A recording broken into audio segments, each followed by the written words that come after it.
A child who grows away from her parents later in life hasn't really grown away from her parents. She was always predisposed to her own way and her own desires. It's just now her selfishness doesn't agree with mom and dad. Welcome to Truth, Love, Parent, where we use God's Word to become intentional, premeditated parents. Here's your host, AMBrewster. I hope you're having a productive start of the year. My family is just finishing up their first week back in their lessons. My wife and I homeschool our kids. They're both in 9th grade this year, and they're doing a great job. While we were at Victory Academy, we started using the Bob Jones distance learning material, which was a little bit different than our original plan, but it ended up being what we needed then. And we've been very pleased with it. They follow a very traditional path when it comes to education, but my wife and I supplement and change it as necessary to be more robust and applicable for our family. They're also studying Spanish this year, which I think is cool. The only problem is that my wife and the kids are the only ones who now understand it. And for some reason, I can see this backfiring on me at some point in the future. Oh, well, I guess I can always just talk to myself in German. I'm sure that will make me feel much better. I hope that as you get back into daily life, you'll remember that you can use our affiliate links at Truth.Love.Parent.com to do all of your Amazon shopping. Amazon offers fantastic deals on nearly everything you would ever want to buy, and if you have Prime, the shipping is fast and free. So if you go to Truth.Love.Parent.com and click on any of the Amazon banners, you can shop as normal, but TLP will then receive bonuses and commissions from your eligible purchases. Any and all Amazon links at our site will do this. It may be a game, it may be a book, it may be a product or service. Isn't that just like a great way of supporting TLP? You shop as usual, and Amazon sends us money for it.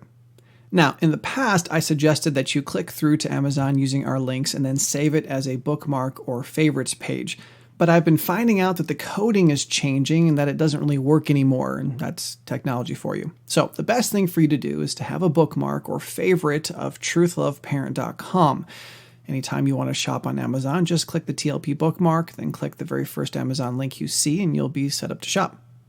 And while you are in shopping mode, by the way, you can check out the TLP store at truthloveparent.com and pick up your own iconic t-shirt. Our iconic collection features comfortable t-shirts with minimal artwork. It's made up of just 3 logos that represent truth, love, and parenting. They're a great conversation starter, they're great for advertising, and they're a pretty great reminder of the parent God called and created you to be. All right, let's finish up our study of the choice all parents have to make. Last time we learned that, number 1, how we parent this year is an immense choice. 2, how we parent this year must be an individual choice. 3, how we parent this year must be an intentional choice. And 4, how we parent this year must be an immediate choice. Please make sure you listen to that episode all the way through before continuing on today. If you're returning with us, let's start by reading our passage from Joshua 24:14 through 15. Now, therefore, fear the Lord and serve him in sincerity and truth, and put away the gods which your fathers served beyond the river and in Egypt, and serve the Lord. If it's disagreeable in your sight to serve the Lord, choose for yourselves today whom you will serve, whether the gods which your fathers served which were beyond the river, or the gods of the Amorites in whose land you are living, but as for me and my house, we will serve the Lord. Number 5. How we parent this year will be an indenturing choice. Now, I'm not the guy who normally chooses to alliterate my points. This is a perfect reason why. Eventually, you're forced to choose a word that's not exactly right or seems a little odd. So here's my odd word, indenturing. However, it is really the best word to use. Joshua says, choose for yourselves today whom you will serve. I mentioned last time how our society doesn't like the concept of slavery and service, and that it is good in many ways. However, Jesus Christ himself said, you know that the rulers of the Gentiles lord it over them, and their great men exercise authority over them. It is not this way among you. But whoever wishes to become great among you shall be your servant, and whoever wishes to be first among you shall be your slave, just as the Son of Man did not come to be served, but to serve, and to give his life a ransom for many. Modern slavery is a sin and really isn't like most of the slavery mentioned in the Bible, especially among the Jews. But indentured servitude to the God of the cosmos is our calling. It's what we were created to do. And when we serve God rightly, it will result in us serving those around us. Do you want to parent well this year? Do you really want to parent well this year? Well, first, you must remember that you are a slave of Christ. You are his ambassador. What you want doesn't matter if it doesn't conform to his will. We are to parent our children as he would parent our children.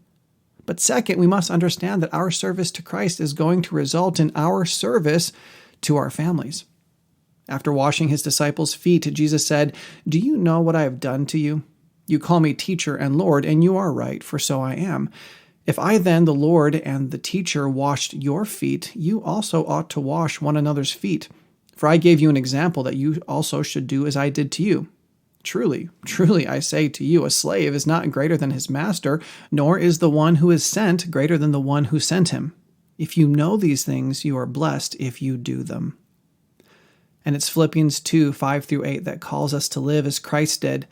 "Have this attitude in yourselves, which was also in Christ Jesus, who, although he existed in the form of God, did not regard equality with God a thing to be grasped, but emptied himself, taking the form of a bondservant, an indentured slave, and being made in the likeness of men. Being found in appearance as a man, he humbled himself by becoming obedient to the point of death, even death on a cross." Our parenting choice this year is an indenturing choice. Most of the time you hear the word indentured, it's in regard to servants and slaves. Merriam-Webster defines indenture as a contract binding one person to work for another for a given period of time. It's a legal, binding choice to offer ourselves as living sacrifices to God in our parenting, and in so doing, emulate our Lord as his ambassador by serving our family. I hope to do a series of episodes in the future all about what it looks like to serve our family members, but I'm confident you have enough to go on for a decent start to the year. Now, imagine with me that you understand this immense choice to individually, intentionally, and immediately make this choice that indentures you to God and family. What kind of impact do you think that will have on your spouse and kids? It'll be huge. So number 6, how we parent this year will be an influential choice. Notice that after calling us to individually choose whom we will serve, Joshua proclaims, "But as for me and my house, we will serve the Lord." This may sound like it's an individual choice for everyone but the people in Joshua's home, but I don't believe that's the case. Joshua knew 2 things about his household. A, he was one of the most influential voices in their lives. And B, his family would follow his leadership. When your children are very young, it's easy to believe you have their hearts, but it's hard to tell the difference between genuinely loving submission and contented pragmatism. Everyone thinks their kids worship the ground they walk on, and to a certain extent, that's true in an underdeveloped sense. But as our children grow and their sinfulness takes on selfish independence that doesn't mind hurting those around them, it's easier for us to see their true hearts. This is one reason the stereotype is that parents and their teenage children grow apart. It's practically assumed in our culture that once your kid hits 13, your relationship with them is in for a bumpy ride. But this stereotype grows from a giant misconception. It arises from the idea that a mildly obedient child who still retains his storge affection for his parents has a wonderful relationship with them. That's not the reality. Generally speaking, the teenager who is antagonistic toward his family has always been separated from them. Whereas before, their self-worship led them to fawn on mom and dad or pragmatically choose to follow the only family traditions they've ever known, now their self-worship, coupled with an ever-growing understanding of their ability to think and act independently from their parents, leads them to do whatever they want. The fruit may look different superficially, but it isn't any different in nature because the root is the same: self-worship. Now, I just threw out a lot of ideas I can't unpack right now, but I want to share some past episodes that may help you understand what I'm saying. First, I mentioned the word storge. This is a Greek word we studied in our 4 Family Loves series. That's a study your family needs to sit down and go through together if you haven't already. And even if you have, maybe it'd be a good time for a refresher. And that would also be a great idea considering that Valentine's is the next holiday on the calendar. Second, I've talked a lot about self-worship. I'm going to link a number of episodes in the description of this show that deal with the biggest sin struggles in your children's lives.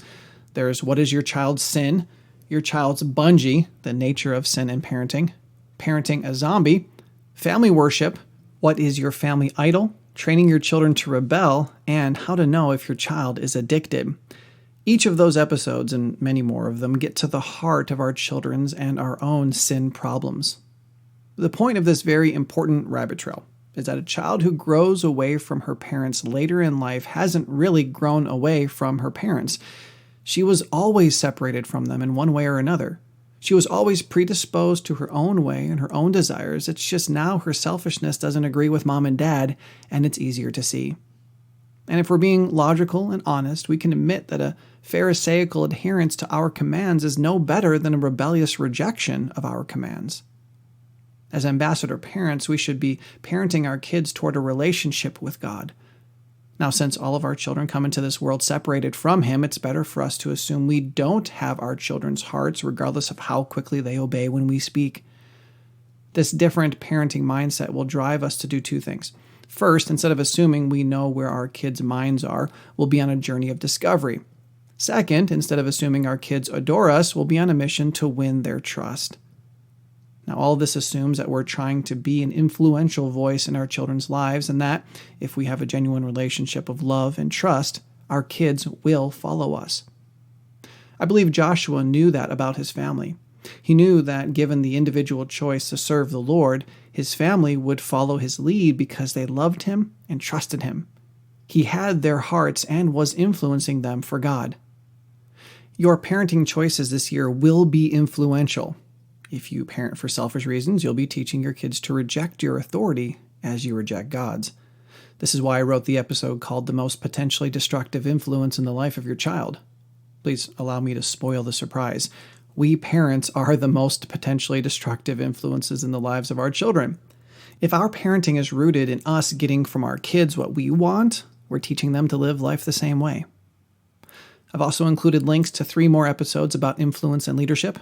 Stop being the leader, don't lose your influence, and turn bad influences into non-influences. So just like you can't hide from the fact that this parenting choice is immense, just like you can't hide from the fact that it's individual, just like you can't hide from the fact that this parenting choice will be made immediately and will be clearly intentional when we make it, and just like the fact that your parenting choices are going to indenture you to self or God, you cannot escape the reality that your parenting is going to fundamentally influence your children.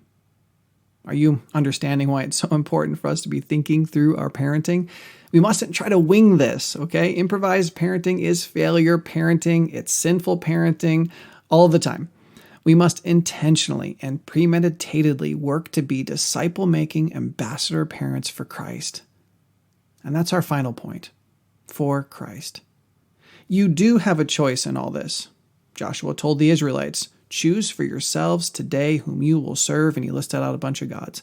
But then he said, "As for me and my house, we will serve the Lord." There are choices. And in fact, it may have even sounded like a multifaceted buffet of choices. You can have the God of the Amorites, you can have the God of the Egyptians, but it wasn't really a multifaceted buffet. Joshua knew exactly what we know. Worship of anything other than God is worship of self. When we choose to reject God's lordship in our lives, we've made our own priorities more important than God's. Whatever we choose to invest in after that is merely a consequence of our own self-worship. Just 2 choices on the shelf, pleasing God or pleasing self. So number 7, how we parent this year should be an indisputable choice. As for me and my house, we will serve the Lord. The name Joshua invoked was the personal, covenant-keeping name of God. The word translated Lord in all caps in the English is the word Yahweh in the Hebrew. It's the unique name of God. It encompasses His otherness, but it also drips of His personal care and relationship. Joshua knew the obvious answer. He wasn't going to pursue empty worship of false foreign gods, and though he knew it would be a daily struggle, he didn't want to waste any more time worshiping Joshua. He knew the only indisputable answer was Yahweh. It should be a clear choice to every one of us. Now, the real problem boils down to 3 things. Number 1, ignorance of the issue. And we'll talk about that in a second. Number 2, temptation to self-worship. And 3, lack of intentionality. Now, as of this moment, none of us are ignorant to the struggle. And please share this episode so that we can help as many parents as possible understand that they are going to make a choice in their parenting this year, and that for the sake of their Creator, their own lives, and the safety of their families, they must make the correct choice. We don't want them to be ignorant of the issue either. And we're all going to struggle with the moment-by-moment temptation to want to please self. It's in our DNA, it's unavoidable, it's our sin nature, and we're stuck with it until we die. But we don't have to be mastered by it. But we will be mastered by it if we float through this life according to our feelings. If we're brain-deadedly floating through life, we're going to default to our basic sinful desires every time.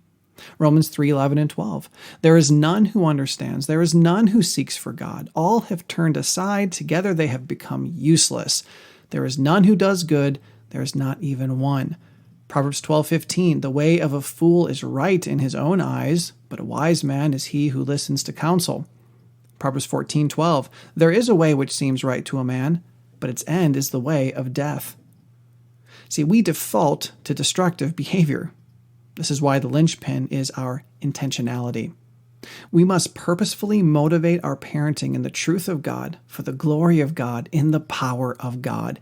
Then and only then will we make the right choice all parents have to make. If you would like some specialized help in your personal life or your parenting, if you would like someone to help speak into one of your family relationships, please don't hesitate to contact us at counselor@truth.Love.Parent.com. We would love to talk about how we may be a specific blessing to your family. Please rate and review the show. Let us know how this episode blessed you, and share this episode on your favorite social media outlets so other parents can make the intentional choice to serve God in their parenting this year as well. Remember, if we want our children to grow up into Christ, we must parent in truth and love. To that end, join us next time as we look at parenting trends of 2020. We'll discuss what we need to avoid and what we should probably embrace.